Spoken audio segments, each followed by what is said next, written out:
Recording. Okay, welcome to another edition of the Dugout Talk with the Downs Bros. This is Tony Downs, and that character up there is my brother Tommy Downs. And this is Sylia Honne, our special guest today. She's a former athlete, stud softball player, and all-around athlete. And I'm going to get into that here in a second. But I actually know Sylia from hitting instruction, actually. I did some hitting instruction with her, way back in the day, Sylia. I think between community college and on your way to to your 4-year university, something like that, right? Yeah, 2011. So how was your hitting instructor, by the way? Did it really help you out? This is Yeah, where for I sure. fill my head full of, oh yeah, all the good stuff, right? Yeah, definitely help with some power, I would say. No, that's right. We talked Hmm. a ton. Hmm. You were slapping too, right? Yep, Oh, no way. Nice. Like that. Yeah, yep. no, she's got a And he sweet, can't help you with that. I know that for a fact. bro. She's I don't Just a lefties like me. yeah, That's yeah. about it. He's a lefty slapper for sure. I'm the one with all the Nice. yeah, absolutely. Yeah, I do Yeah. a little bit of both. I can hit for power and play a small game a lot too. It's fun. That's You're just a stud. But bro, she's got great hands. I'm telling you.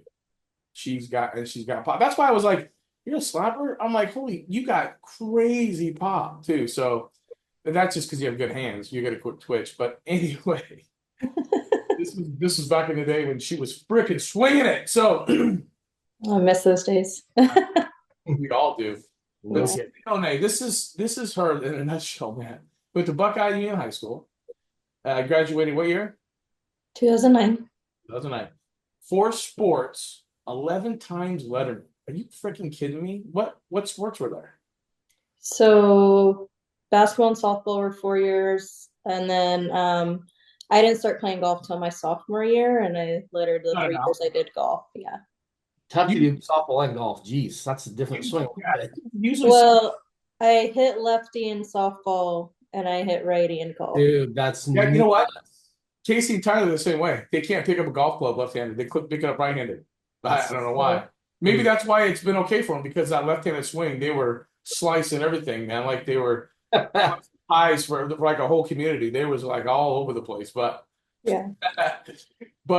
anyway, so yeah, 4 sports, man. That's freaking wild. 11 times letterman. 11th in Arizona State golf tournament. Now she just said she just picked it up, bro. Like a year, and all of a sudden she's a freaking What was my third year? Yeah. come on. That's talk about athlete. That's just stupid. I've been doing that for 25 years. I still haven't got that good. No, I'm telling you. He can't water me fell out of a freaking boat. I swear. I don't know what. Let's not talk about swinging and If you're in front of misses. him, Go down that road. hey, you're in front of him. I don't have any swinging misses. I can tell you that. Hey, there ain't no 4 because he's hitting the left or he's hitting the right. He ain't never, and that's He's not. playing that army golf. I swear to God, he's got the worst. Him and yeah, he's so horrible. But anyway, and then varsity 4-year varsity basketball and softball. So she's been a little basketball stud too. No blood, no foul, right?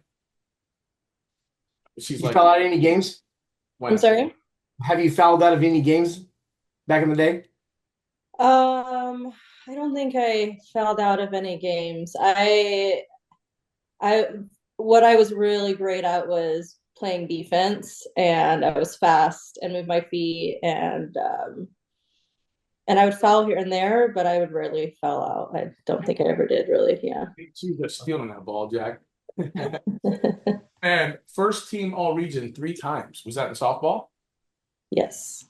That's incredible. And then Triple Crown All American 2009, her senior year. Just Yeah. right in. And then she went on to Mesa Community College for 2 years, right? Yep. Yep. I don't have any stats for that, but I'm sure she killed it because then she went on to D2 softball at Notre Dame, the Namur University. Did I say that right? Namur? Yeah. No mirror. All conference outfielder. Batting average, bro, 380. Wow, D2. impressive. So when I said she swings it, she freaking swings it.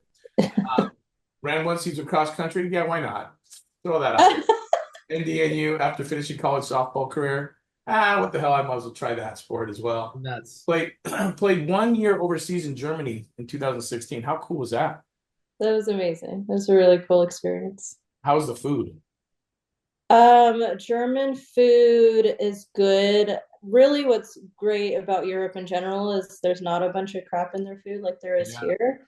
Yeah. So everything's really fresh. And yeah, the food's good. German particular food, there were some dishes I really, really loved, but they're a lot more simple dishes, I'd say, than like the Mexican that, I grew up on. So Yeah, well, that's the hard to compete with like the best food in scraps. the world. Yeah. Yeah, for sure.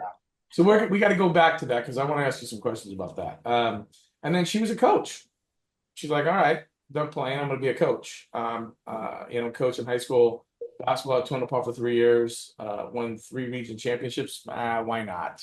I mean, just why not? Freaking just We had great players. They were awesome. gotta Yeah. have a coach put it all together though. They have to. Yeah. And then That's coach, my dad. what's that? So that's my dad.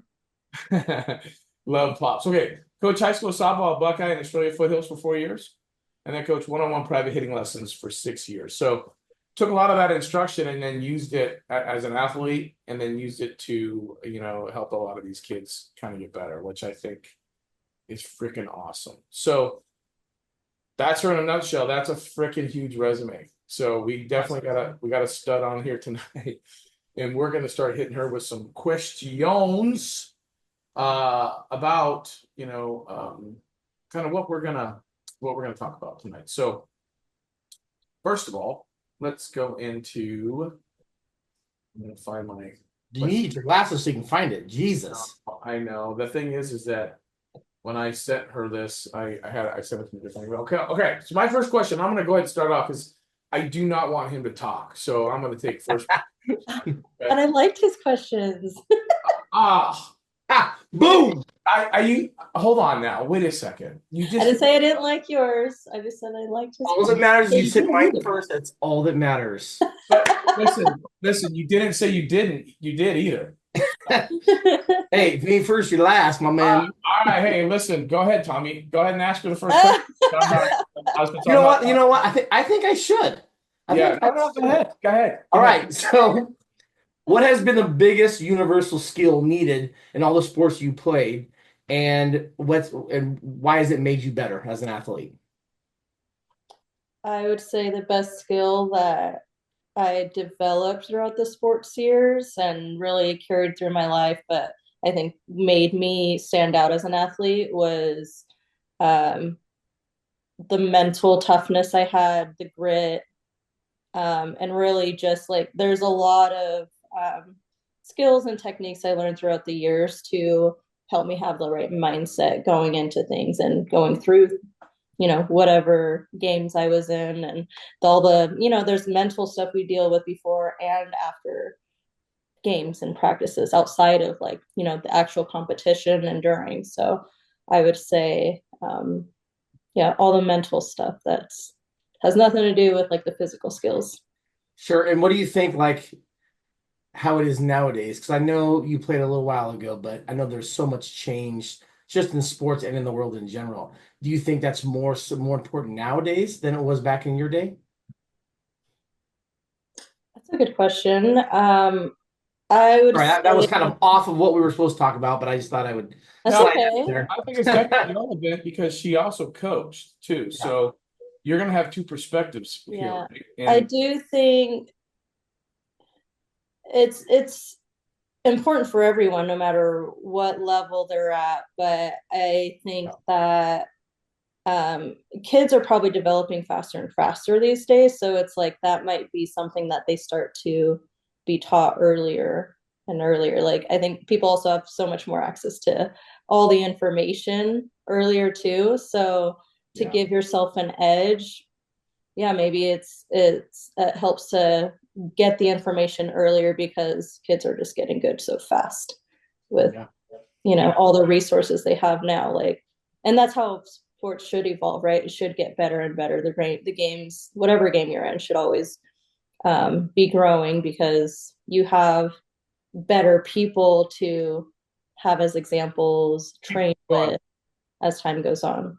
Absolutely. Yeah, I think just being a college coach, I can tell you the mental game is such a big deal. And I don't think necessarily people actually work on those things for skills. They work on just their physical skills. And I think the mental side is such a big deal because even back when I played, you know, we were taught to be mentally strong. And I think that we've kind of gone away from that, over the years, unfortunately.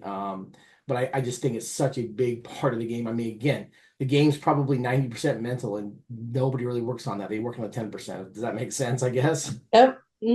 Yeah, the amount of time, if you were to look at a ratio of the amount of time we spend on like the physical aspect, the craft of it, Yeah. and the amount of time we spend on just mental training and preparation for games, the ratio is probably backwards of like, how much of the game is mental and physical and how much time we're spending on those things. 100%. Yeah. I think how you talk to kids is different than ever before. Definitely Right? my Yeah. day. Agreed. Definitely my day. Yeah, I bet all of us have stories of like coaches ripping us up over, certain things. And I don't think that's the style that necessarily is as effective No, these not. days. Well, I'll tell you right now, I had a coach grab me by the jersey, pick me up off my feet, throw me against the dugout. No joke. This guy was a World Series D1 college winner too. I mean, Um, I these days you might lose your job if you do that. There ain't no might. lose my There ain't career, no might. Yeah. lose your career. But yeah, so it's definitely different. So you got to definitely, and then parents too. Parents are, gosh, man, they just need to be fans. Parents just need to be fans. Parents can make the game very Yeah. challenging. And it's already like a lot of kids already want to do well, right? Like I think by the time kids are playing college ball, especially, they're probably the type of kids that push themselves and are hard on themselves and don't really need the help of parents being extra hard on them. Well, I mean, we have some cases personal close to us even that are you shake your head like, no way. Yeah. Yeah. I mean, if I'm being fully transparent, parents is one of the factors that makes me not want to coach. Like I haven't coached in a while now, but like, Unfortunate. yeah, It's unfortunate that our games are losing good coaches because of that. And yeah. parents and people don't understand that. They're pushing away the people that you want there. Yeah, that's tough. Okay, my turn. So the questions that you don't want, let me ask you this. Hey, don't worry, it'll be fast. I told you we can't have him talk tonight. Thanks a lot for really turning in on that. So, what was the recruiting like in high school for you? Like, how did you get to Mesa Community College? How did that all happen? It's interesting because it's like I played club ball, went to all these recruiting tournaments, try to put myself out there. But at the end of the day, what it came down to for me was like having the connection of the coach that came to my school. What year was that? I say it was my sophomore year or June. No, it was my senior year actually. He had close connections with the coaches at Mesa, and it just came down to like having that right connection. Um, What summer team did you play for? I don't know if they're around anymore. Sugar and Spikes. Okay. Okay. Yeah. It was kind of like it started with us. Like I was part of the very first Sugar and Spikes team, and it probably continued a few years after me, but Okay. I don't know if they have them anymore. It's not like one of those big like Storm or Yeah, I mean, it's how it is. Every 5 to 10 years, it just cycles through. They're gone or whatever, right? yeah. Yeah. Yeah, we had a really great squad. Like I played on the same club team, and I don't know if this necessarily hurt me or helped me, but I played on the same club team from the very first time I started club all the way through the end. I didn't leave other And teams. that's an anomaly That's now. really rare. Yeah, no, it is. It Like was rare then too. oh yeah. But I there mean, was about four of us that did that together, and oh wow. that's like I mean, for me, that's a really big part of like my journey and story of like, like what made me me, right? Yeah. but I That's know a funny lot of people because don't say that. yeah, no, I mean, I can tell you, I talk to probably 100 athletes a month, and I would say maybe 2 or 3% can say that they've done that. It's Mhm. just nobody. It's just not the way it is anymore. Well, it's like college now too. I mean, think about it. Oh, wow. It Wow. transitions True. from travel ball and right into college. Well, I don't like the coach. He said this or she said this, and I don't like it anymore. So I'm transferring out. And then that portal is ginormous for a million different reasons, right? Instead of just sitting there fighting for your spot and going from there, right? They don't do that anymore. It's just now it's easier to leave. Yeah, I'd be really curious to hear like your guys' perspective, what you've seen since the portal became a thing. We call it the I can black. tell you this We at call the it the black. NAI level, at the NAI level, I think it's actually helped us because now we're getting shots at athletes that we normally probably wouldn't get because a lot of these bigger schools are dipping in, taking people with already good stats versus taking freshmen. But that's kind of a double-edged sword because it, there's a lot of people in there that don't have a ton of stats, but they Well, might have been at the level, and the ones that have the stats, they're immediately gone. I mean, they already know they're going in there, and they already know they're going ahead of time Yeah, but most of the time. they're the less than 5%, Yeah, right? I mean, yeah, Their names, and they know they put right when they get in the portal, they're gone, yeah, they're right? gone. So it's the other 95% that they're in there, and they may not even have any stats because they didn't play. And they won't leave the level. They want to And stay. they're like, no, no, no, I'm better than NAI. But listen, girls, guys, there's some NAI schools that will whip the hell out of some D1. So but again, it's just this level thing that a lot of these kids have that it's if I'm not on TV, then I'm not good enough or whatever. I'm like, that's Yeah, not it's true. definitely an Arizona thing World for Series, sure. yeah, there's a World Series for every division, Yeah. junior college, NAIA or NCAA, right? It's just my Tommy and our big thing is this, and especially him being in the NAIA world, is why don't you go somewhere where you can actually play, right, and break records. That's our whole mantra. Go play somewhere where you can play and break records. He's got a. We're interviewing. I have a podcast on Friday with one of his players. It was a home run record. She broke all the home run records for Tommy and some other records at his school. And NAI because she had played D2 and stuff for sure. Tommy, yeah, but Yeah. she stayed there with him and she broke freaking home run records and everything else. So that's okay too. But etch yourself in that history at that school. There's nothing wrong with that. Mhm. All right, am So I up? Am I up for anyway, my you're next up to question? take your Now we're next. getting, hey, now we're getting to the good stuff, just so you know. Just the good. Sylia, I So swear to God, I can't believe you said that. Anyway, go ahead. Go ahead. it was a highlight of my week, so thank you so much. I really appreciate that. I mean, you really hurt me. That's Oh, okay. I'll get so over it. sorry. I'll get over it. Go ahead. And you don't have to make it up either. Don't worry about it. He's a big boy. He'll be all right. Okay. So what was the toughest sport for you to compete in and why? Oh, I can't wait for this. Can I well, say it? Can I say it before you say it? sure. Golf. Yeah. I would Really? say I think out of any sport, I think golf is probably the hardest sport to get really good Yeah. at. Like an athlete can pick it up, but to get like really good at golf, like it's you have to play it every day. Like some, really good athletes can switch between baseball and football and basketball and pick it up quickly and be like a seasonal, it's a seasonal thing for them. But like golf, you have to do all the time to be really, really good at It's a different kind of focus, right? And you got to be patient. it. And Mm-hmm. a lot of us on Yeah. the field are not patient. We're just Well, I like, think I think it's probably I bet there's a correlation in my own opinion. I think there's probably a correlation in the sports that are the most mental are probably the hardest to get the best oh, at. So like I would say golf, and then it'd be like baseball would be really high up there because it's a slower sport, so it's so much more mental to be really good at. Um, and then what's interesting is like I did cross country not having any running background as a sport, and when I was in college, um, and like there's people that are just different. And when it, because that's the kind of sport where it's like, at the end of the day, it comes down to, outside of the training, it comes down to who's willing to put themselves through the most pain Yeah. to win. That's really what it is. Like, who can deal with the most pain to like push through and like just do the races faster than everyone. Except it, like, those races are hard if you're running really fast in them. I mean, we would die if we had to do that. Well, I'm a sprinter.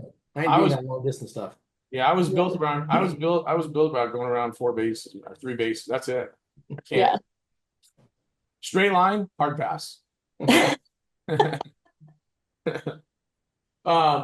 Okay, so golf it is. I agree. It's just it's you got it. Yeah, I mean, it's just You're hitting a tiny ball and trying to get it real, like, further away than any of the playing fields or courts into this tiny hole. with a shit ton of hazards. Yeah.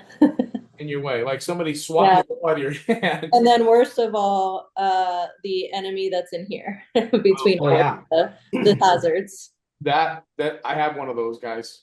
Let me tell you. I got a quick little story for you. So Tommy and I, back in the day, was this about you swinging and missing Tommy, in front of the camera? Hey, when they're doing that commercial and you swing and miss? Let me tell the story, dude. What is wrong with you? Why would you say that? Is that the story you were going to say? Let me tell the story. Oh, I guessed it. See, that's what I'm saying. Guys, so anyway, check this out. Just kidding.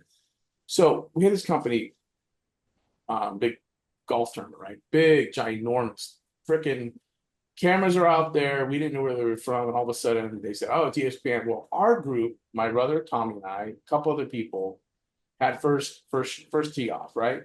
There was a huge body of water on the first tee. Okay. And all the guys were like, "Oh, dude, I'm gonna hit the water." I'm like, "All right." And I was cocky back then, just finished. Back then, internet ball, pro ball. I was like, I'm a guy. I got this shit. Don't worry about it. I'm gonna hit this thing 8 million miles. I'm not worried about it. So I get up there and I didn't care who was watching, right? I just didn't care. I was just too cocky back in the day. Anyway, get up to the tee. I start getting my warm-up swings and I take this hellacious hack. I'm talking Babe Ruth on my knees, whack. And the ball dribbles about 3 feet. I was like, he didn't touch it. The wind of his swing took it off the tee. I don't think I hit it. I think it was the wind. He didn't touch it. He didn't touch it. And everybody was like, "Oh," and I was like, I started to pick it up like I was gonna put it back on the tee again. Like I'm gonna hit this. And I'm like, they're like, "No," and I was like, "Oh God." I was so pissed off. So yeah, we lost that tee shot because it's best ball. It's a very humbling sport for sure. Very on camera, and they played the hell out of it. And I'm telling you right now, that was humbling. But anyway, on to my second question. Thanks for trying to spoil it, Tommy. I didn't know that's where you were going. You just, when I tell you stop, don't keep going. Anyway, where do you think you were able to get seen more? At a showcase, high school, or summer ball? Or where? Summer ball. So high school showcase or college like showcases, right? Tournaments, or summer ball, fall ball. What do you think you got the most looks? Oh, I'm so removed from it. Probably the showcases, I would guess. A lot of college coaches I know go to those for to like recruit. Yeah, but I would say a layer on top of that to like make all the showcases even more worth it is like doing research of who's going to be there or who might be near there and reaching out to them ahead of time. I'm going to be at this place, would love if you came out, that sort of thing, like a warm intro, so then they know who to look for. Yep, that's when they get there. That is the miss. That's what they miss. They don't do it. Even to this day, some do it. I wish I did that more. I didn't do it enough. Yeah. That's kind of why we're doing these podcasts, to really just kind of give these families heads up, like, listen, if you're at a showcase and you're paying for this showcase, like, look what colleges are on there. Are you interested in those schools? If so, then reach out to the college coach, not on Thursday or Friday of the tournament. like Wednesday, Tuesday, if you know where you're going to be, and reach out. Because Tommy and I have been on the last 2 or 3 years recruiting, and we get there, and he's like, "I'm getting these emails on Friday morning or Thursday night." I'm like, "I already got my schedule planned." I would guess a week or more ahead. Yeah, yeah. If you can, I mean, if you don't have the schedule right, the schedule's not out. Right. But even without the But even the schedule, communication, yes, I'm yes, going to be at this tournament. yes. I I agree. saw you might be there, or I saw maybe they might not even be there, but I know this school is in the area, Yeah. you know. No, you're absolutely right, and it's the miss, and that's what kind of frustrates us because we can't get on a top of a hill and let everybody know. That's Right. what we Well, kind and parents spend a lot of money to put their kids in these tournaments and everything, and you're missing the boat if you're not like fully taking advantage of it. I think of it now as like, how I think of the business where it's like, your you know, marketing. yeah, I'm missing the boat on like the Maricopa Home and Garden Show when I don't market for it ahead of time and let customers know I'm going to be there. Correct. Yeah. Absolutely. You don't market, you don't exist, right? And that's Mhm. that's something that I tell everybody. That you are your own company. You are trying to get money for for the next 4 years or 2 years or whatever that is. So how do you get Mhm. seen? Because these college coaches, there's 1,500 plus coaches all over the country, Mhm. right? But you go to the showcase, there may be 30, 40 college coaches. Well, that means there's, what, 1,460, 1,470 college coaches that don't even know you exist. Mhm. And that's if those 40 or 30 even see you playing, Yeah, that's the other part. right? That's the kicker. And then these kids wonder why that there's that 95-5 rule, 5% get recruited, 95% don't. It's Mhm. because they're paying these trouble ball coaches all this money to get recruited, and they're like, no, their job is to get you on the field. Your job is to reach out to these college coaches to, have them come watch you, right? Because I can't tell you how many times Tommy and I were walking by a field and somebody does something spectacular, and we're like, oh, hold on, right? And we see that one person, right? But it's not very often. So, he may offer one or two players that whole tournament, maybe, right? So the odds are very, very slim, but Mhm. better than high school because a lot of these kids think, oh, if I'm not starting high school, I'm not going to go play in college. That's absolutely ridiculous. It's not Mhm. true. Not true. Because a lot of these kids play in summer ball and fall ball to get recruited. That's where they get recruited, right? Mhm. So anyway, go ahead, T. All right. So kind of moving in towards the coaching side of it.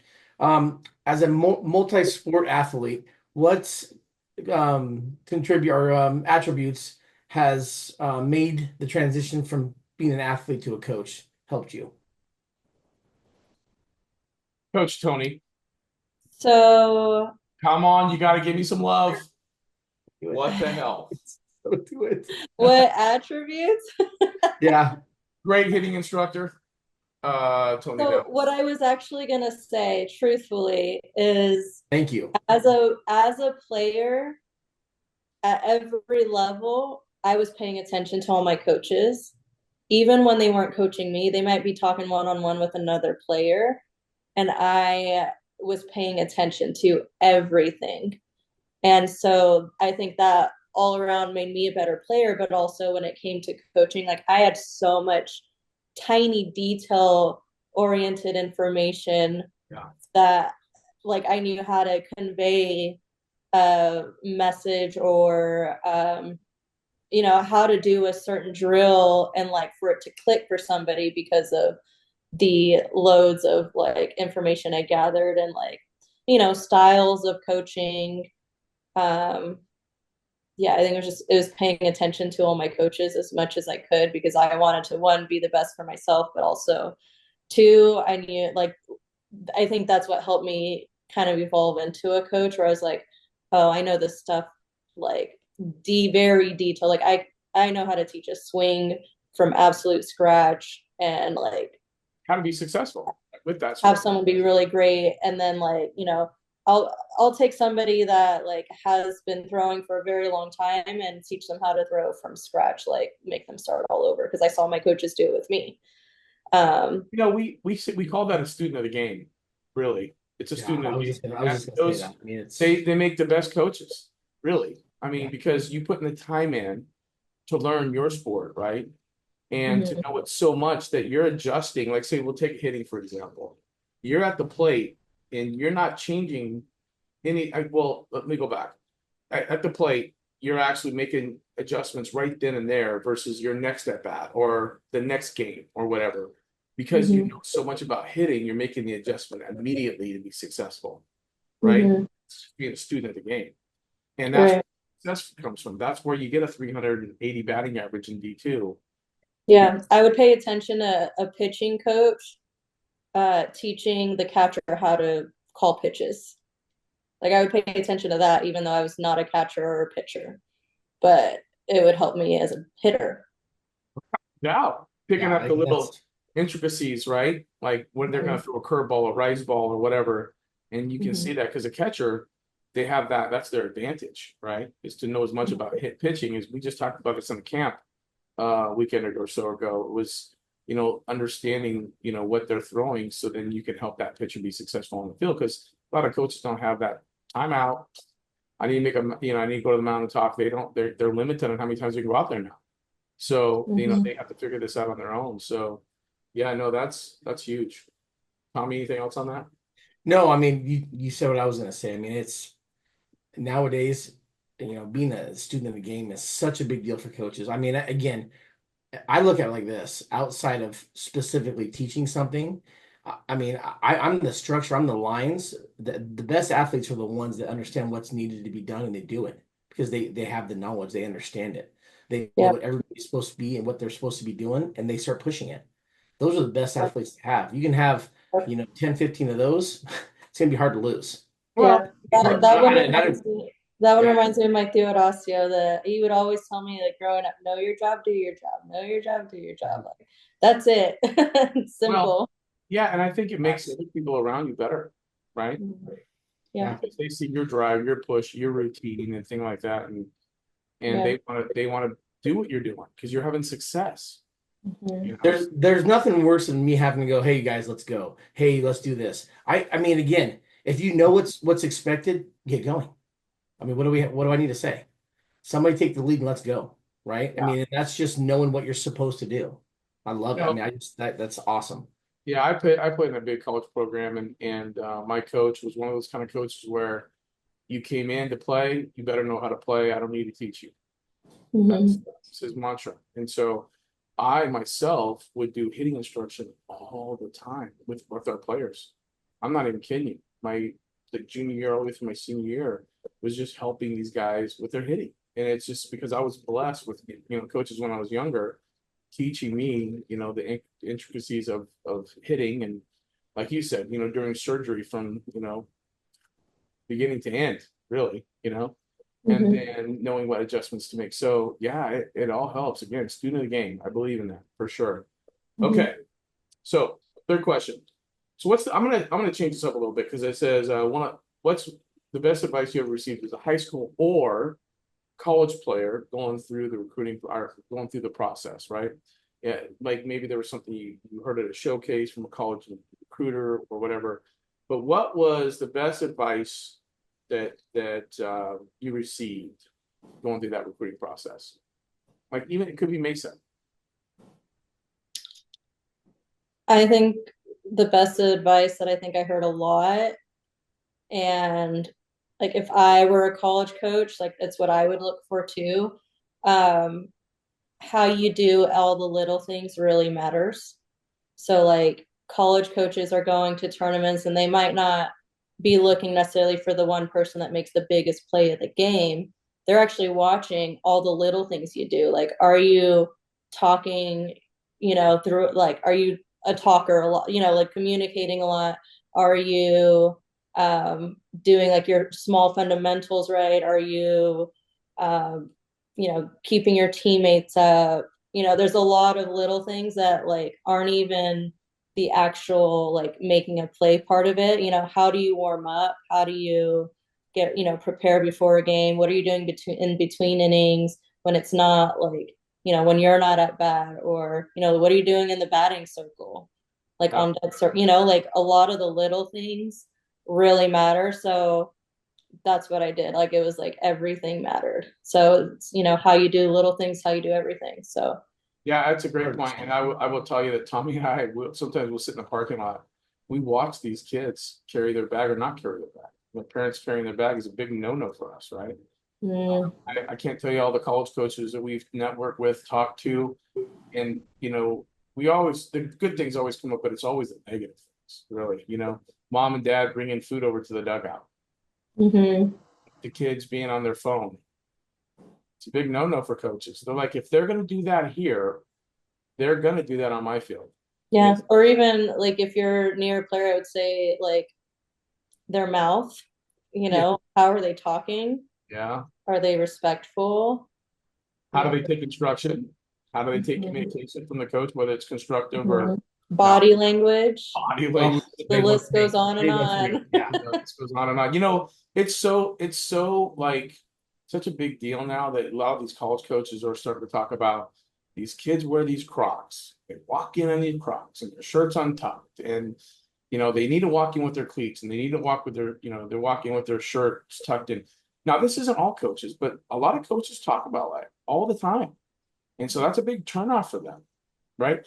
Can those things be fixed? Sure, Yeah. but these college coaches aren't there to fix everybody, Mhm.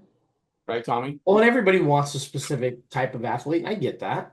Or they Mhm. want a specific look or whatever that is, and everybody's a little different, but majority are in the same boat just for what we're trying to buy, I guess, right? Well, I mean, yeah, your investment is huge, right? So I will tell you this, Celia, and you know this, that mom and dads can really ruin it for a recruiting process for college coaches.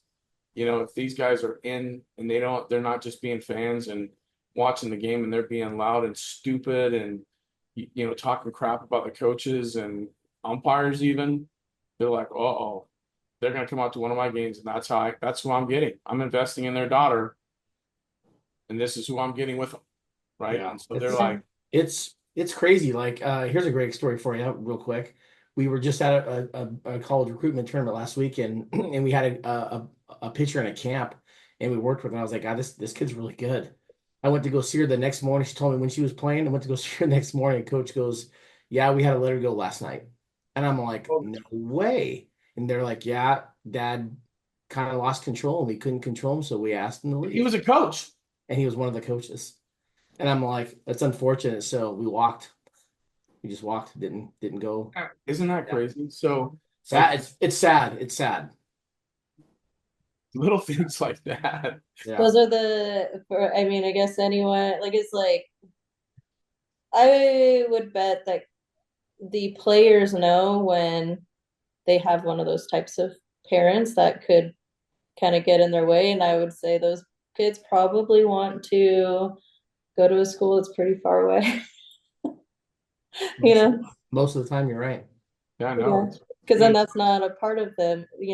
Sometimes it's not even the kids that are the issue, but what parents see is a lot of time, or not parents, but coaches see is a lot of times when the parents are a certain way, they put that into their child, and their child ends up being difficult too.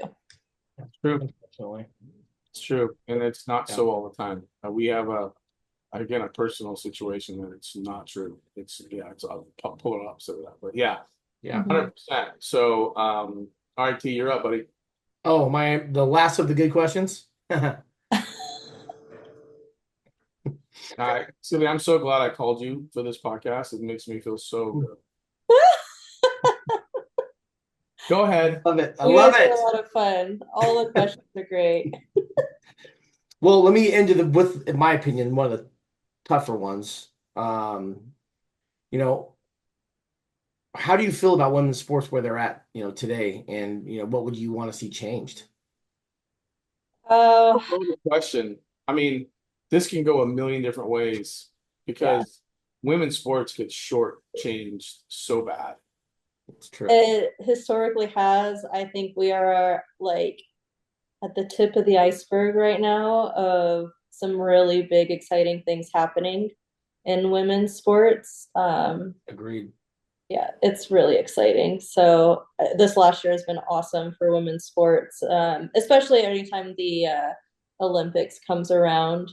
You know, Yeah. I grew up watching the Olympics from being a little girl. Um, and I loved it every time it came around because that's when I would see women in sports.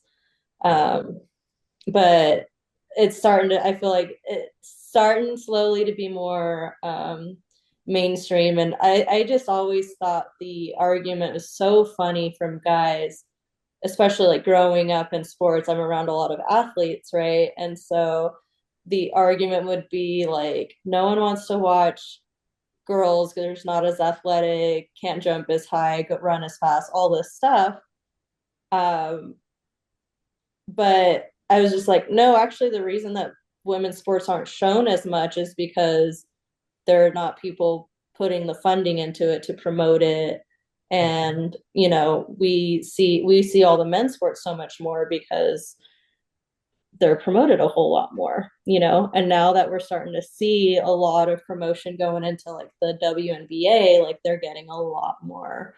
Yeah, Caitlin Clark has changed the sport, in my opinion. Actually, just women's sports in general lately, and I love it. It's been awesome. And I let me play the devil advocate here. So I'm just saying this because Tommy's a girl dad, right? And I have boys, he has girls, and so that's all he knows. And being in a college sport where it's all female, he sees and is part of the challenges that women softball, let's just say softball right now, face at even the collegiate level, where they don't get as much funding, they don't get as much money for their sport, right?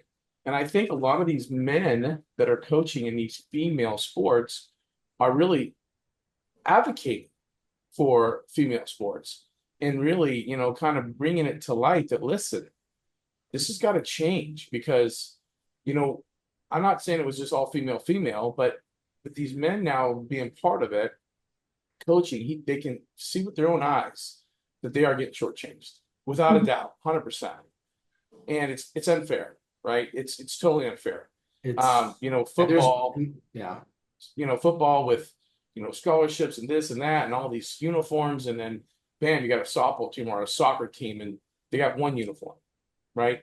And they have to fundraise for their money. It's just little things like that. I think it's making a change now. I think just from hearing from these college coaches, men and women, but a lot of the men saying this is ridiculous, man, and they're fighting for it. They're advocating for it. I know Tommy big time is. It's just sad because I watched my daughters grow up and having to like share gear, helmets and stuff, and I was like, I never had to do that in baseball, football, never. And it's sad. I feel guilty. But I just that was what we got, right? We didn't So know, now, right? yeah. So now as a parent and a coach, I'm like, this is ridiculous. There needs to be some equality. And again, like I said, it is changing. It's getting better. It's just a very controversial conversation right now, but I think it's really changing. That's why I brought it up because I think it needs to be talked about at some fashion. Yeah, I think what might be going on right now with like men advocating more, I think now more than ever, there are a lot more present fathers in the homes, like really great dads, whether they have boys or girls or both. And that's probably the translation we're starting to see, just like how time has evolved. And like, I think that dads are getting better and better. And it's not just all about like, oh, my boys, and so, guys are starting to realize like, oh my, like I didn't realize it was like this in women's sports. But I mean, the women put in just as much as work as the men, and their competitions are just as exciting too if you just go watch them, right? I'll tell you right now, that women's boxing match before the Tyson fight was by far the highlight of the entire night. It was amazing. I even actually posted about saying it was the best thing I've ever seen. I don't think I've seen two men fight like that. It was amazing. It was amazing. Did you see There was another women's fight not too long ago with what's her name? Alexa, Mexican woman. Okay. And their fight was awesome. Huh? Was it the same one? I think you talking about I don't know who fought this last one. I didn't watch it. these guys refought again. It was their Yeah, second. this was and then now they're gonna fight a third time after this. Yeah, and but I mean, both fights backgrounds ridiculously good. Both fights were down to the last. Yeah, I mean, Alexa Grasso, was that who it was? Yes. Oh, the fight they had before, amazing. Yeah, she's this one was tough as just as heck, amazing, if man. not more. It was I mean, crazy. But wow. yeah, so it's just like, wow, man. I mean, it again, you're right. They're up and coming for sure, right? I just, That's just how things have evolved over time. Like from the beginning of time, it was all about the men, and things have just yeah, gotten better and better with time. It's Yeah. taken a long time, and it's well, going to that's in any, continue heading in the right direction, you know? and I will say that's in any industry, really. I mean, we talked about equality for years and years and years and years and years, and financial and everything else that goes into it, even in the healthcare field with my wife, And so much of it is just the mentality that's been passed down from the beginning of time. without a doubt. Well, it's 100%. it's all being changed for the better. Tommy and I both agree it's definitely for the better. Yeah. There's way more travel baseball teams than there are softball teams. That sucks. There should be more. There should be more opportunity for young ladies to play, like there is for guys, right? But anyway, I can go on and on and on and on about that. But Yeah, I mean, at every level, you think about how big the MLB is, but the pro softball league after college ball is they have this weird setup where they like jumble teams and everything, right? And I think before that it was like four teams that like they would just all play each other tons of times, and It's grown over the last 2 years a little bit, but still yeah, it's not, it's in the beginning stages still. you right. imagine seeing like 15 of the best softball players in the world, right, on each team, just absolutely going at it at that Mhm. level, throwing in the 70s and hitting bombs that are 280 It's feet, right? Just like wildly impressive. Yeah. yeah, crazy impressive. And I think that's where we're going, and I hope so because I'm gonna tune in without a doubt. I love it. Yeah, Uh, well, that's why the Women's College World Series is so exciting. I mean, Oh, well, yeah. I mean, that's when you have that many All-Americans sitting on the bench on one team and then people trying to play them like Texas, it's impressive. It's impressive. mhm. I mean, I'm not bagging on Oklahoma. They're legit. They But, are but everybody and their mom wants to in go their there, own league. and I get why. I mean, that's a big deal, you know. yeah, Yeah. no, that's huge. All right. So my last question to you: What is it like? What was it like playing at the D2 level? How competitive was it It's extremely competitive. versus like community college? How Talk to me about that. Well, I will say my JUCO school was stacked with a bunch of like D1 players, like D1 quality players. We had people that, transferred back home and played at the JUCO after going D1, and plenty that went D1 after. And we were legit. Like I remember my sophomore year, last year I was there. We were three deep at every position, and you didn't know if you were going to be like starting because we were pretty loaded that year. And that was an interesting dynamic because there was so much pressure with every player to even get playing time, which I feel like kind of made it really hard for us to perform in our games because we were that stacked. Like, yeah. Mentally, you're like, am I getting But my unfortunately, that's how it should be if you're on a good team, right? I mean, really. Yeah. Yeah. And so the JUCO level was extremely competitive. Um, and I think at that time, like, and it's probably still true, like the JUCO league in Arizona is one of the best in the country. Oh, hands down. there's 13 teams competing their asses off, right? And there's a lot of Southwest players in that and those. Yeah, well, and usually whoever comes out of our regional is typically competing for the national championship Absolutely. at the end of it. Like Phoenix College winning so many years. Yeah. Yeah. Yeah. Yeah, they were pretty legit. Mesa Community College baseball and softball. There was a young gentleman that I coached and with the Angels and the Collegiate League and excuse me the Pro Scout League, and he was the backup at Mesa and got drafted with the Angels. Wow. Yeah. Mesa, they have a lot of really good players that come through Yeah, there. I mean both baseball. You're right. I mean that for whatever reason, that school just gets studs. Yeah. Well, they have a coach that's a veteran coach, been there a long time, and he's awesome. I remember him. And then the coach I had was there a few years. He's not Do you there. have Malgrady? Yeah, John Mulgrady. Okay. Yeah. And Small then world. So him and I coached together with the Suncast for a little while. okay. He was amazing. I loved playing for Very him. knowledgeable. That guy knows a lot about the And game. well, that's how I know a lot because I learned a lot from him and his staff. Yeah, we had Coach Rector there and Grady. What is his last name? He was really young when I was playing there, but I did a lot of hitting lessons with him and Coach Rector. And I mean, they broke down the game to every tiny little detail. It was amazing. I loved playing for them.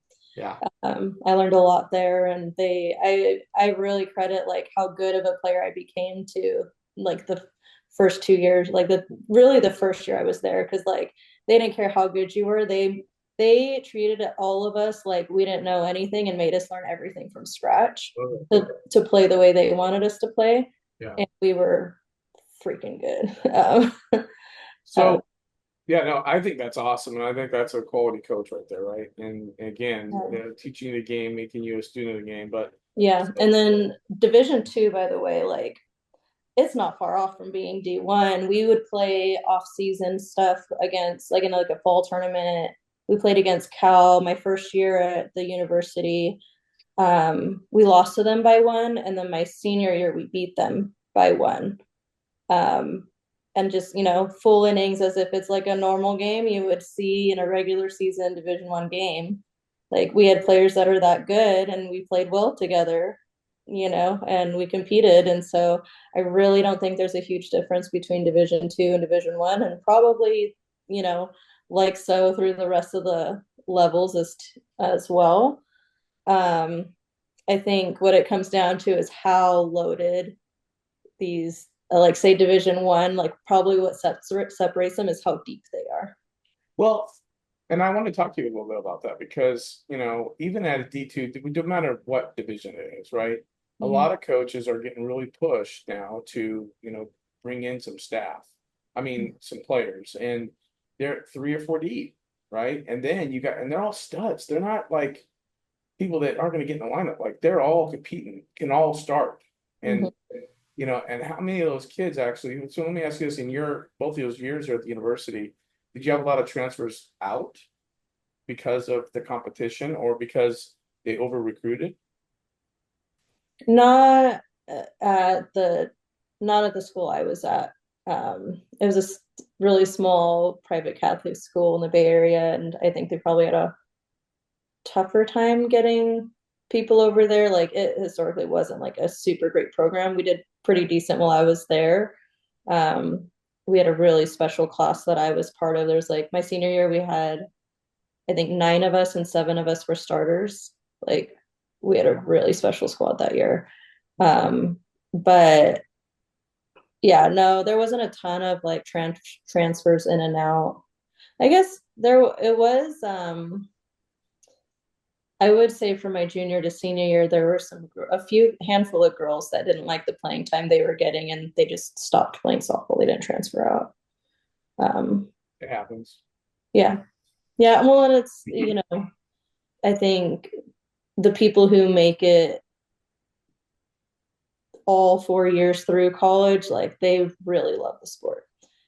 It's really hard to do all the training and everything you're asked as a college athlete if you don't really love it. And if you're doing it because other people want you to do it or just because you're good at it, or there's all kinds of reasons people they're paying you, things like that. It's a lot harder, but when you really love it, it's the best 4 years ever. Yeah, I agree.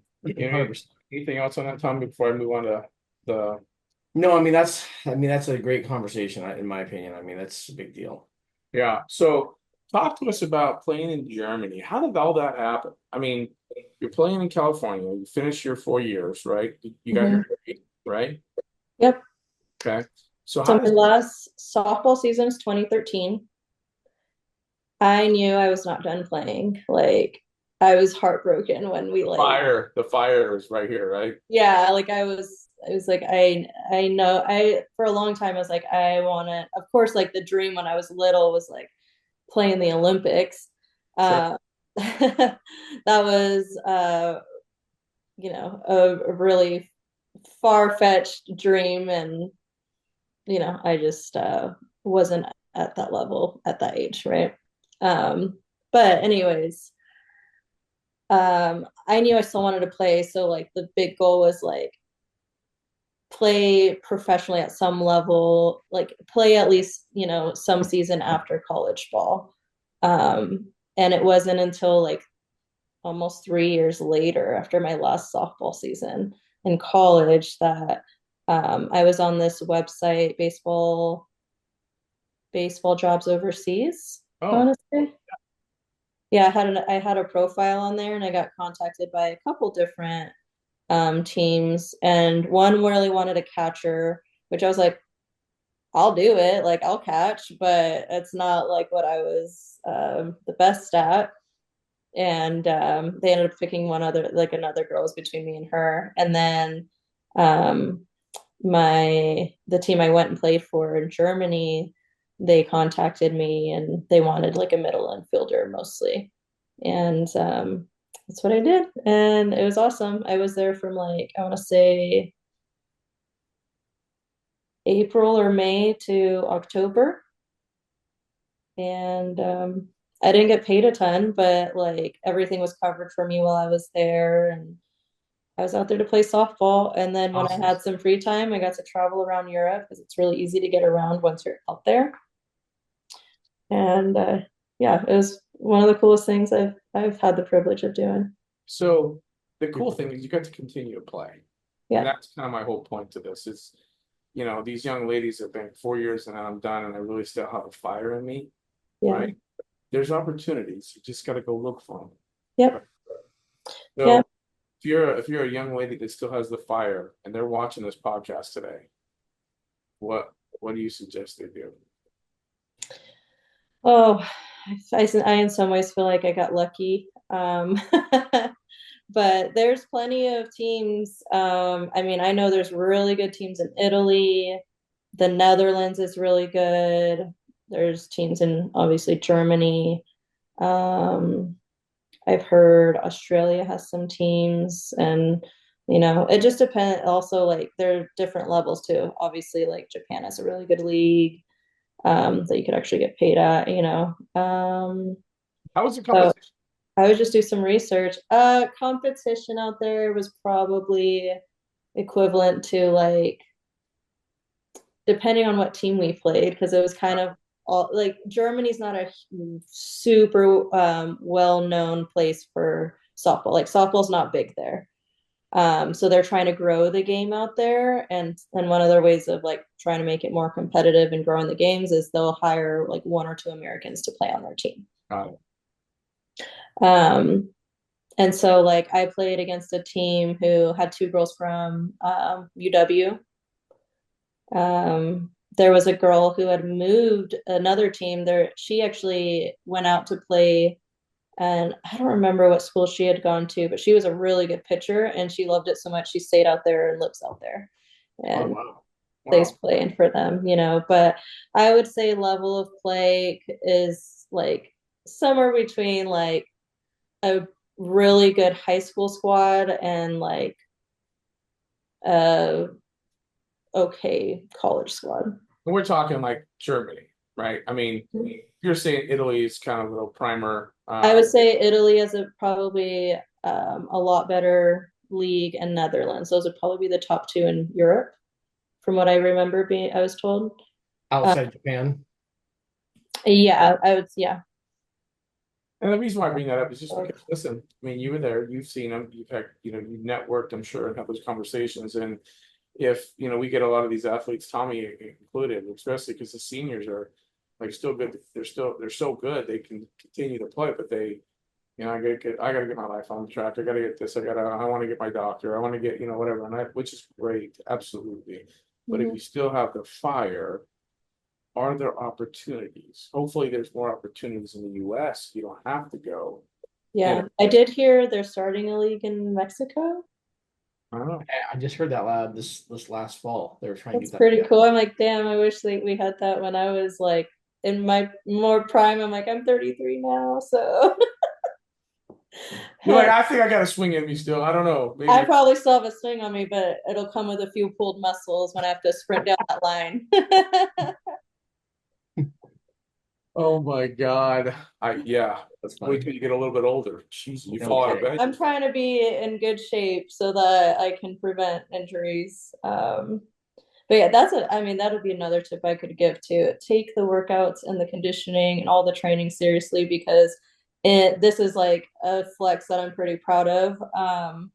I did not have any serious injuries my entire like sports career, being a multi-sport athlete, playing sports all year long. Yes, that's I The worst thing that ever happened to me was a sprained ankle, and I bounced back so quickly. I was playing in our next game, within a week or so, I would say.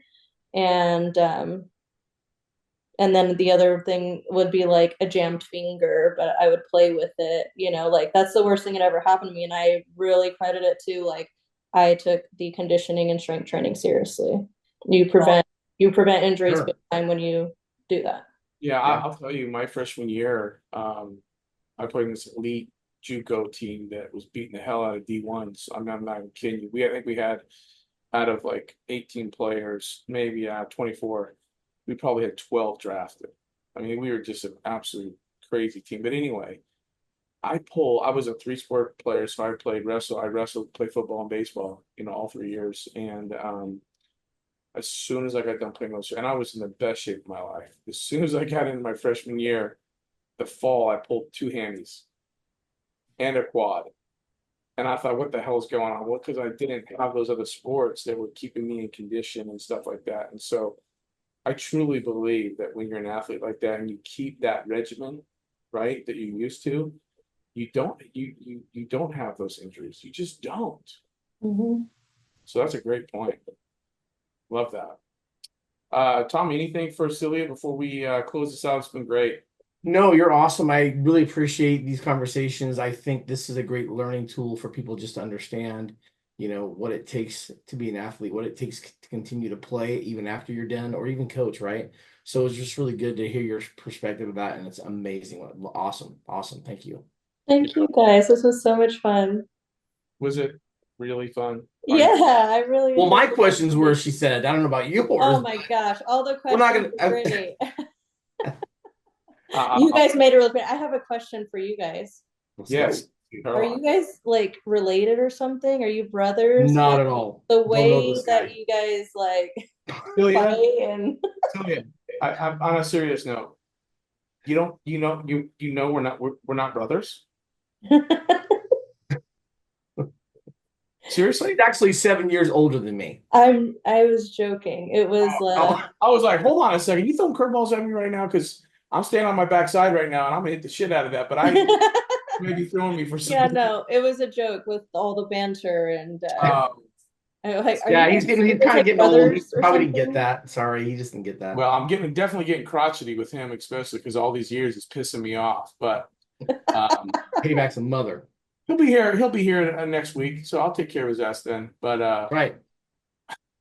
You're supposed to. You're my big brother. You're supposed to take care of me, man. What's wrong with you? Okay, but I have a real question for you guys. okay. Okay. What's your favorite thing about coaching? Ooh. Can I go first? Yeah, you'll probably forget. Go ahead. I don't know. Really, you want to challenge me on that? Just so you know, everything that he knows about coaching, he learned from me. I'm just throwing that out there right now. Of And he course. better not tell me no. So here's the thing. I love, like I told you earlier, to be a student of the game, I had to keep going because I was blessed with all this knowledge, growing up that I needed to give back.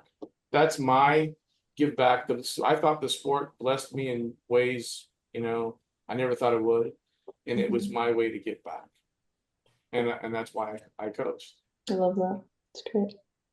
Try to follow that one, Jack. Go ahead. Yeah, that's yeah. I mean, mine's very similar to that. You know, like Tony said, we both played high level. We both have done a lot in our careers. We've both played multiple sports. You know, I had some really good coaches. I had some really good heroes and mentors in my brother. So my big thing, I just wanted to be able to give back to the game, you know, especially when somebody tells you, hey, you're done. You know, I wanted to give back, and I did it. I started immediately into coaching. And, you know, if it wasn't for my daughters, obviously I would never gotten into fast pitch, but I'm thankful because it's just a faster game, and baseball's a little slow and methodical for me nowadays. But, you know, I would say the biggest piece for me is when athletes leave my program or leave me as a hitting coach or whatever they do, and I hear back from them a couple of years later, and they're like, "Hey, coach, I got it now. I finally light bulb clicked. I get what you were talking about." For me, that's more than any money, more than anything that happened. We had that connection, and they were like, "Hey, you were right," or "Hey, thank you." I mean, those things are so big that I was a part of their journey and I helped them in whatever way it was. I mean, I've had phone calls where they're like, "Hey, I'm struggling mentally right now with life," and I'm like, "Yeah, so let's talk about it." So for me, it's just the connection piece, giving back, you know, and being a part of their journey. So that's huge for me. Not to get into my feelings, but yeah. Yeah, and I mean, and that was good. That's, not as good as mine, but it was good. But I will say to you, Celia, that hadn't I had that experience with you, you wouldn't be here tonight with us. With the hitting instruction and things like that. And that's just an testament to you as a person and my joy of just helping you and trying to get you better, right? Because you were a freaking stud. And just kind of get you kind of focusing because we didn't, if you remember, there wasn't a lot of stuff we had to do. It was just some small fixes in the life. Small tweaks, yeah. And then you just picked it up and ran with it. And just, it was easy, right? To me, that's the fun part too. Surgery's good too, but there was none really I had to do. I just had to say, hey, try Yeah. this, do this, and then you were successful. Yeah. Yeah. It was fun. Yeah. No, so I mean, you're the reason why we do this, honestly. 100% why we give back, and I'm glad I was just a minute part of your journey, but it was still part of Me the too. journey. I'm so grateful. Yeah. And it's I think really cool. The coaches that get to impact us along the way, and then to be able to, run into you somewhere Yeah. random and like have the biggest hug and be able to like have moments like this too and reconnect. It's beautiful. Sports are Absolutely. beautiful. It's so funny that you said that because I remember going back home to Washington State and running into an old football coach of mine and giving him a big old hug. We ran into my Costco. Haven't seen in like 20 something years, just things like that where they've had an impact on my life, Mhm. somewhere along in the sport part of my life. And, those are something I always hold on to. Yeah. Absolutely. Do you have any other questions? That was a good one. Yeah, that was wow. I think that was a really great high note to end on, don't you think? Oh. That's a good wrap up. I really, Celia, thanks again. I know that we're always going Yes. to have a relationship, um, and I hope, but nothing but the best for you in your future, and then hopefully one day you can kind of tie the knot with your man, and, Yeah, hopefully soon. and then if he's watching this, listen, dude, pull the trigger, get off your. But anyway, I'm Oh, gonna. he Get has enough going. of it in his ear. We're going home. We're going home. We're going home, Yeah. man. We're rounding the bases. This is ridiculous. This dude needs to slide right now. You know what I'm saying? So The uh, funny thing is he might not understand all the baseball Oh. that's okay. That's your job. That is your job. You gotta teach them. And you know Yeah. what? Hopefully, one of these days, hopefully, you have those kids where that's part of your next journey and your next part of your life. And I think that's awesome. I'm Yeah. excited for you because I truly 100%. enjoyed it, and I know Tommy did too. So. Thank you. Yeah. Ahead of you, and you're going to be a freaking great mom and someone that's not Yeah. going to hands off. I can tell you that right now. You're not going to let somebody coach your kid because you're not going to be able to stand it. I don't know. I'm curious to see what Julia, happens when I that promise comes. you. It I happens. promise Believe you. me, it just happens. I tried to be that dad. I want to be a fan. I just want to sit in the seats, and I could not because I Yeah. couldn't handle it. Hey, I have to say this out loud. This is because this just happened recently. My oldest daughter has a 4-year-old son, and he's started playing t-ball for the first time. She's going out of her mind because they don't teach the game the way that she knows it. I'm like, Mhm. it's T-ball. Just take They're it. 4. Yeah, and I'm like, they're 4. She's like, yeah, but they're not teaching the right mechanics. I'm like, Martina, They're putting a bat on his shoulder. They're doing yeah. this. She's like, I played college ball. This is a joke. Blah blah blah. I'm like, it's T-ball. Just as Hilarious. long as he's having fun. You gotta coach your daughter to not be one of those parents. And I have. Well, I'm honored. Believe We just me, I'm talked about honored. that. We were just at a game in Nevada. Literally, that just happened. Yeah, we were like, Tina, hey, I go, he's not 14. Just It's leave him okay. he ain't getting drafted today. Yeah. We're good. But it's so true. But you're gonna have the time of your life, and I'm really excited for you. So Thank you. again. Yes. You are the Nice best. meeting you. You are amazing. Yeah. Oh, you guys are amazing. This was so much fun. Thank you for having me on. All right. Well, that's Absolutely. another edition of the Dugout Talk with the Downs Bros. Thank you very much. We'll talk to you soon. Hold on a second here.